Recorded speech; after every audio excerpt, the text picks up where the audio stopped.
Hello, I'm Geoffrey Goddin. I'm the membership secretary at the Gauge Guild, and I'm talking to you from my fairly compact railway room, all of 11'3" by 7'6". I'm going to talk to you a bit about membership, but of course I'll have to show you a bit of the railway as well. Membership of the Guild is currently £28 per year, and we've whenever you join, that's a full year's worth. And we're just trialing also the a month's free trial, so you can join us, look at our magazines, the Gazette on your left, and Guild News, which are on the website. You can look at the forum, see what we offer, see what we do, and then at the end of the month you can then join for a full year, whichever month that is. This is from our most recent Guild News of August. It shows that while we have been able to run physical shows, but we do intend to run our usual 3 physical shows next year in the spring, the summer and the beginning of September. We are also running virtual shows. The one that I hope that you're looking at today is our virtual show in November the 6th. We also run a monthly evening with discussing modelling topics with a specialist, and we have special interest groups, as you can see here. In short, we feel that if you do model, if you've recently taken up O-Gauge through maybe the purchase of some ready-to-run material, or you've always been an O-Gauge modeller and want more information and more assistance from your colleagues, the O-Gauge Guild is well worth the money, well worth joining for the information, the camaraderie, and of course the shows that we will normally run. I did say I'd talk about the railway as well.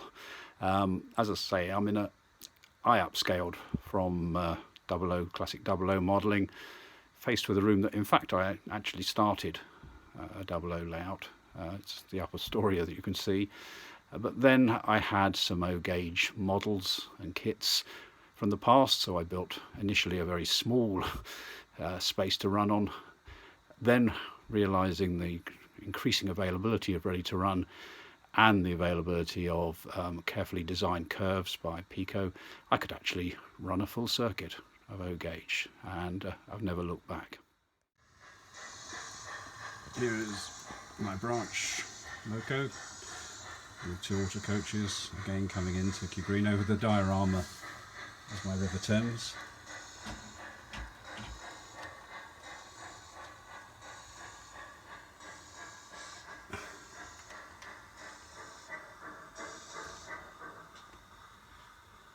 You can also see you not only can buy your carriages and locomotives ready to run, but equally your signals are ready to operate. In the short branch line ready to depart the station, only 2 coaches long, 1 metre 10, but again same issue. If I had an out and back layout, it would have simply left the station, run twice its length and come to the halt in the fiddle yard.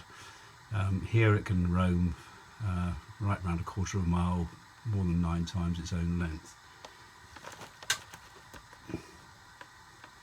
Signal off.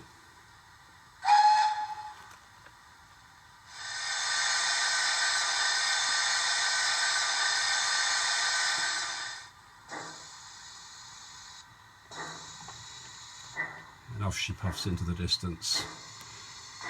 When she gets to the oncoming signal, she'll be entering the R2 radius curve, which again the trick is to well hide these return curves.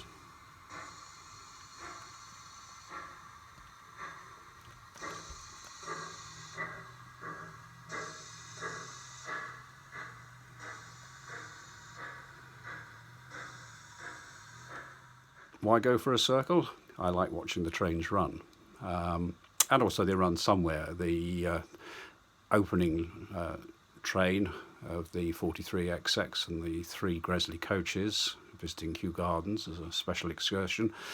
If that were an end-to-end layout in my room of 11'3", it would set off and pull up within its own length. and that would be the end of the journey.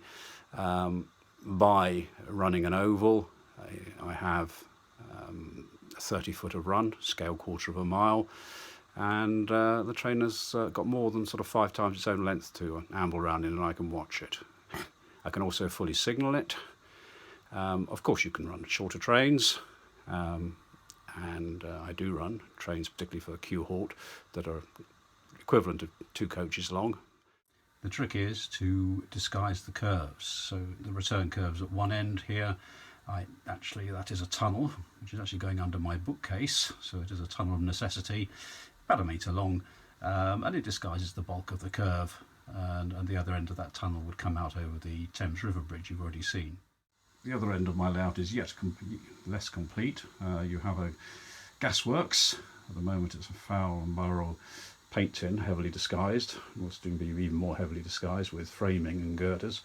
And of course the retort house, and there's space for gasworks in urban areas tend to be very cramped. There's also space for a tar receiver and the filter beds. And of course a constant supply of coal wagons, which gives you a good reason for your goods yard to exist. And again, the gasworks takes away from the view of the return curve at the far end of the layout, which you can see a train post on at the moment. In fact, that is a double curve inside the Pico 3-foot 4.5 inch radius. I have carefully put a 3-foot 1 radius, which all the proprietary stock that will operate on the 3-foot 4.5 radius will also tolerate that also. If you want to see the details of the layout, put your hands on the Welcome to O-Gauge leaflet. It's got a very short article on my layout and the layout plan there.